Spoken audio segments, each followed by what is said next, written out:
Apa yang saya sampaikan kemarin sebagai mukaddimah tentang Abdullah bin Ubay yang berada di Madinah tatkala saat itu, tokoh besar, orang yang disegani, anggaplah calon Pak Tinggi, calon Bupati, calon Gubernur.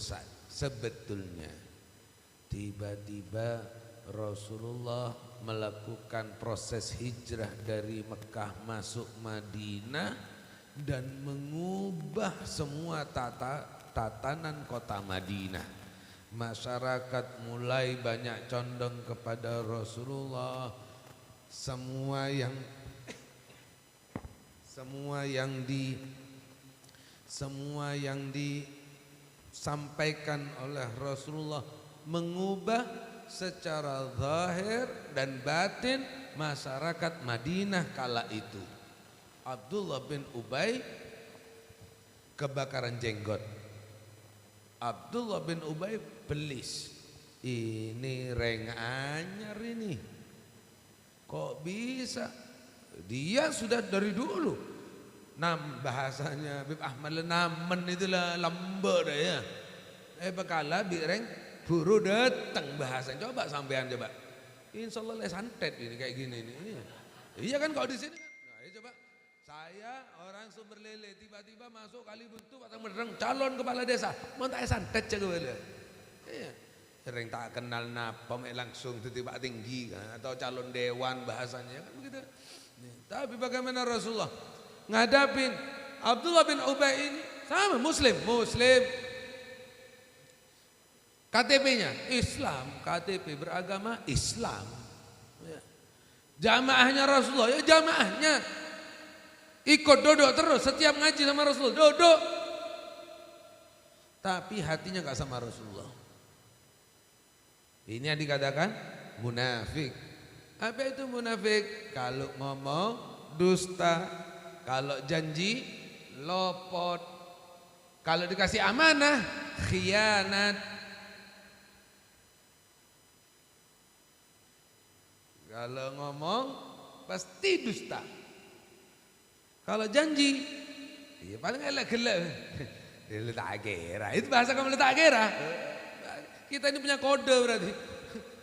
Punya kode ini sudah berarti. Walaupun tak kena 100% munafik, ketika kita ngomong ini terus dibilang lo tak kira. Insya Allah saya bulan depan ke rumah antum lu tak kira lemele. Berarti kita ini yang sudah berjanji ini ada kode.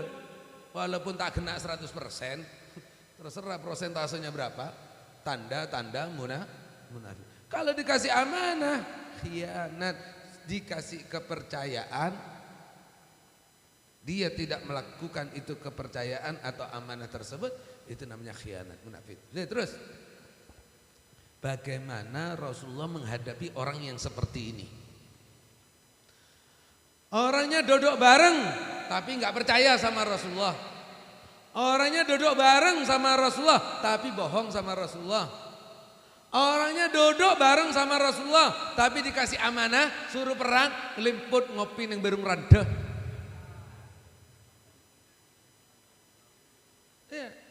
Diajak perjuangan ngelimput. Diajak ngomong carpot. Ya kan? Itu. Nah, bagaimana Rasulullah mensikapi seperti ini? Apa langsung penggal kepalanya? Enggak. Masih ada tahapan-tahapan. Yang pertama apa? Wa'arid, kata Rasulullah. Dalam Al-Quran dikatakan, berpalinglah kamu dari orang yang model seperti ini. Menjauhlah kamu dari orang seperti ini. Pertama. Karena ada orangnya. Yang paling repot itu kan musuh dalam selimut. Yang enak itu berdua di dalam selimut. Iya. Kalau musuh dalam selimut ini tak kenal ini ada lembejah, apa koceng, apa olar, tak tahu kita. Iya. Tapi kalau kita berdua ya Pak Mahfud dalam selimut ya lebur, tak keluar selimut kan begitu. Apa itu? Kata dia, wa'arid anhum, kata dia, wa'arid anhum, berpalinglah. Kenapa kok dibilang sama Allah bilang dalam Al-Quran, berpalinglah kamu dari orang yang seperti ini. Karena sebetulnya orangnya itu ada sama kita, duduk sama kita, ketawa-ketawa sama kita, senyum-senyum sama kita. Tapi hatinya, saya ingat ben, kemarin ben, tambu mingkok ben, di dalam ada nah. Apa ini munafik? Yang ada di luar sama hati ini nggak sama. Hati sama mulutnya nggak sama, hati sama matanya nggak sama, hati sama tingkah laku badannya nggak. Di sini, ingki, kan sering saya bilang, salaman lah, seret, balik ini, anyi kata apa di lembaran, ini napuk apa ini, dekat-dekat gitu.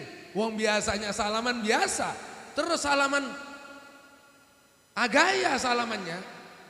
Saya pribadi langsung apa ngerasain, duh meriah ya lah, meriah. Mau tak 2 juta, 5 juta kemarin ini otang ini baru. Mana salaman lek terbalik ini ya? Iya, nah, itu hadirin, sudah. Tugas yang pertama berpaling, nggak usah dideketin. Ketemu, assalamualaikum, waalaikumsalam, tapi dulu jemaah lah, ya, mohon bisa jauh sudah. Nah, 2, wa'idhum katanya. Wa'rid anhum, wa'idhum katanya. Apa itu? Kasih nasihat.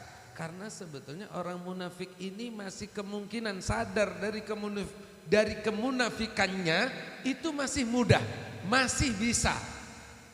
Maka tugas kita sesama muslim, sesama keluarga, saudara, idhum. Apa itu idhum? Kasih nasihat yang baik. Terus kasih nasihat. Urusan berubah atau tidak bukan urusan antum. Yang beri hidayah, yang beri petunjuk, yang beri arahan ini Allah Subhanahu wa taala. Berapa banyak antum?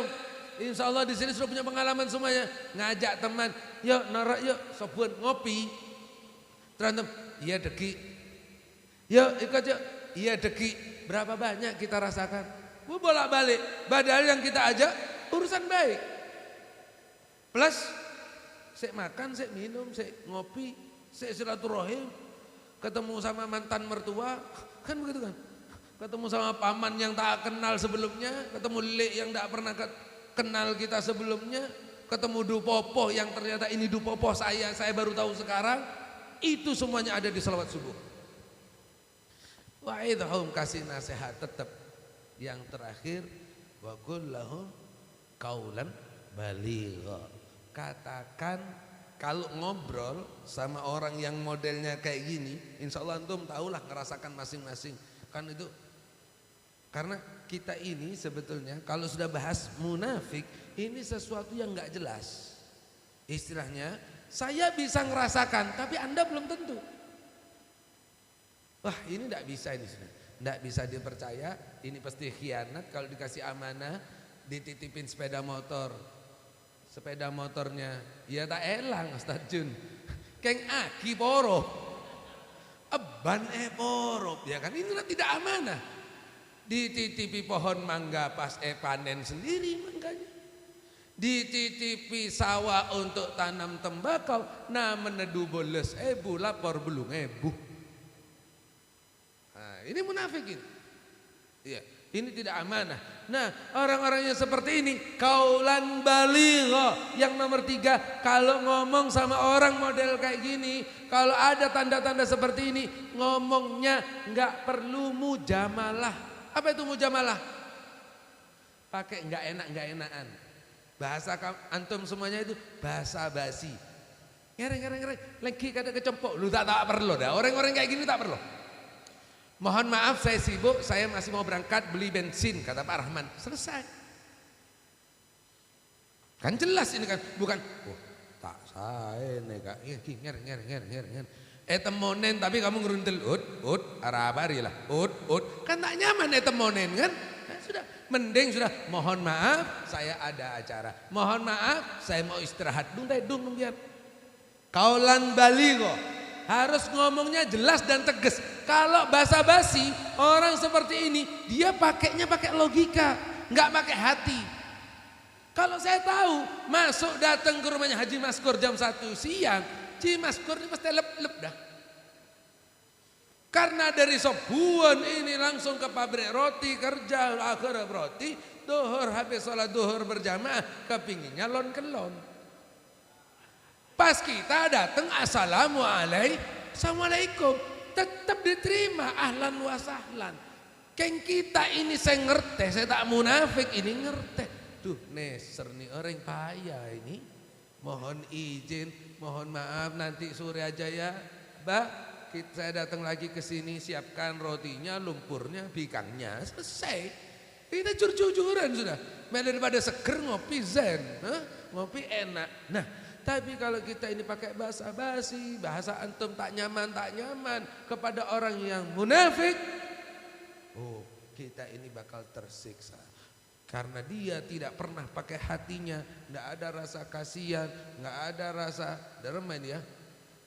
Mon pesen tak beli di tanggal yang saya tentukan, itu orang ini tidak remah ya. Bilang tanggal 5 Desember. Terus kita sampai di tanggal 5 Desember, ya betul, ya depan orangnya datang minta maaf. Kira-kira kelenger enggak Pak Suwardi ini mau saya ngocak begitu? Ya Allah, mundur lagi. Mundur kapan, Beb? Deki Maret tanggal 5, rot boleh tanggal 5. Temonen minta maaf bener. Tapi ini sudah yang ada Pak Suwardi Jenkoros. Saya bilang ini kita ini tak mau lempo ya kan? Ya gara-gara punya lu tak nyaman. Kepada apa? Orang yang tak mikirin kita, orang yang nggak punya hati, orang yang cuma main pakai akal. Yang penting aku punya hutang aku bayar.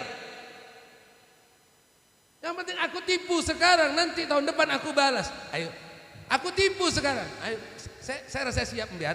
Acung, saya nih ibu Mbian. Bajar bikin kula tahun depan. Kira-kira saya rasa ndek. Terang-terangan be, kula nih buah. Bajar tahun ada nanti Januari 2027. Kula beb siap beb. Nah, kula ntar ke jompon Mbian. Nah ada yang mau seperti itu, nyatanya seperti itu. Kalau Pak Mahfud datang ya niatannya mau baik-baik, bukan mau niat nipu. Datang ya kita juga niat baik-baik. Kita ngadepi Pak Mahfudnya dengan hati. Loh kok yang datang enggak pakai hati, pakai cetak tong bitongan kalkulator. Nyaman ngosot pakai toles pole. Mari napa tepak ya kan. Apalagi itu bahasanya anggota salawat kita di grup katanya anggota solawat. Antum tidak ada yang tersinggung, itu saya langsung cedotan ya. Itu kan langsung saya komen, ada apa Pak Munaji? Langsung saya telepon, saya harus ngomong. Karena saya pribadi, kalau masa anggota salawat seperti itu, Abah kan termasuk anggota salawat Bapak, hadirin, stretan. Walaupun bukan kita yang dimaksud, tapi kena cedotan dia. Apalagi kata antum pimpinan khodimul majlis buru milad lebih perkara la ilaha illallah. Ya sudahlah hadirin ya, seperti itu semuanya pasti ada dimanapun tempatnya. Jangankan di majelis dzikir dan sholawat subuh, cereng dalam copok orang bareng bebada nggak ini setretanan kita kun kadua katelo bebada seperti ini. Suami istri pada kayak gini apa takjen bahara ini? Ya kot-sekotan antara suami dan istri. Naudzubillah min dzalik. Mudah-mudahan kita semuanya selalu diberi istiqomah, kekuatan batin, kekuatan hati, kekuatan keimanan dan